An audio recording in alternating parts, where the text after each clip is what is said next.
அண்ணே நான் ஒரு தொழில் ஆரம்பிக்கலாம்னு இருக்கேன்.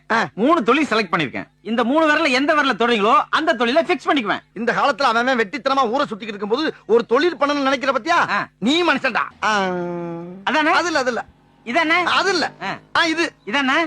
கன்ஃபார்ம் தானே? கன்ஃபார்ம். என்னப்பா இப்படி மாட்டிக்கிட்டீல அண்ணே? மாட்டிக்கிட்டானா? வீட்டுல ஒரே வருமண்ணே, ஒரு வேளை சாப்பிட கூட வழி இல்ல. கழுத என்னத்தையாவது பண்ணிவிட்டு 1 வருஷம் போய் ஜெயில இருக்கலாம்னு முடிவு பண்ணேன். அதுக்கு 3 தொழில் ஃபிக்ஸ் பண்ணனே. 1 கொலை, இன்னொன்னு கொள்ளை, 1 கற்பழிப்பு. நீங்க என்ன பண்ணீங்க தெரியுமா? கொலை பண்ற வரல தொட்டுப்பிட்டீங்க. கொலை பண்ற வரல தொட்டுப்பிட்டனா? ஆமாண்ணே, அதுவும் ஆள் காட்டி வரல தொட்டுப்பிட்டீங்க. இப்ப ஆளை காட்டுது பாத்தீங்களா? உங்களே காட்டுது பாருங்க. இது நல்லா இல்லடா. செவனேன்னு போய்க்கு கூப்பிட்டு ஒரு பயங்கரமான சப்ஜெக்ட் சொல்லி உரண்டு இருக்கிறது நல்லா இல்ல. சும்மா வளவள பேசிருக்கேன். ஜெயிலுக்கு நேரமாச்சு. என்னடா ரயிலுக்கு நேரமான மாதிரி சொல்ற? சீக்கிரம் வெட்டி ஜெயிலுக்கு போணும்டா. ஆமாண்ணே, உன்னை வெட்டிட்டு தான் சொல்லிட்டாங்கண்ணே. பாக்க பிச்சைக்கார மாதிரி எவ்வளவு பெரிய திட்டம் போட்டிருக்கா.